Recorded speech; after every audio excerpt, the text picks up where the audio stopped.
Nampak tak rumah kita dari sini? Macam nampak. Dekat di belakang tu kan, belakang putih yang ni.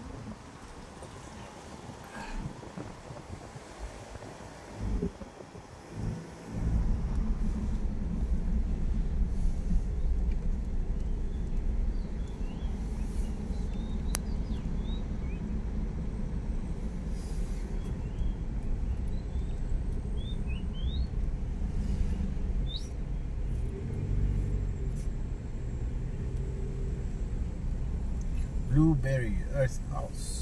Yes. Blueberry sebenarnya tak sedap sebenarnya. Saya tak pernah makan. Antara semua berry paling sedap strawberry. Oh, Itu yang dia famous. Blueberry masam. kau pernah makan ke? Nah, mak aku pernah tanam depan rumah. Masam gila. Ya mungkin sebab cuacanya tak sesuai. Ya, Cuba kalau ditanam tempat sejuk. lain kan. Ya.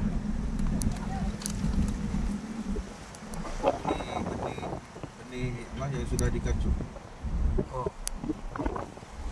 Kira dia tanam bersama.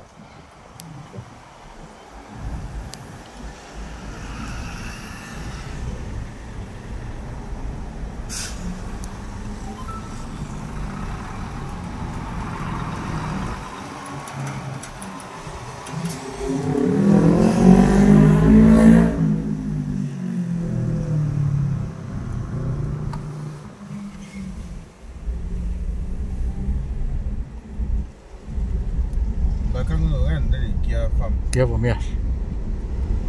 Betul kan kita lalu ni? Salah. Bukan salah lawan ke sana tadi kan? Ya. Tapi aku macam mau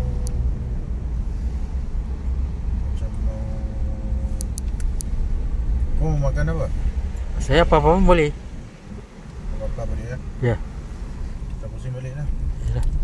Tapi alpaka tu aku rasa petang sikit kan baru aku Yalah, boleh. macam tak berani lah. Boleh. Malas aku pergi tu jom. Besok je lah. Ya, boleh. Esok kalau aku ada kekuatan aku pergilah. Yalah. Ni.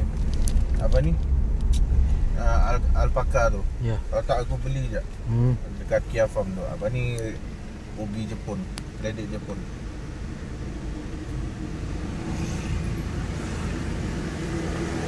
Alright. Sini kan kau pergi yang kau cakap kau petik sampai RM20 tu.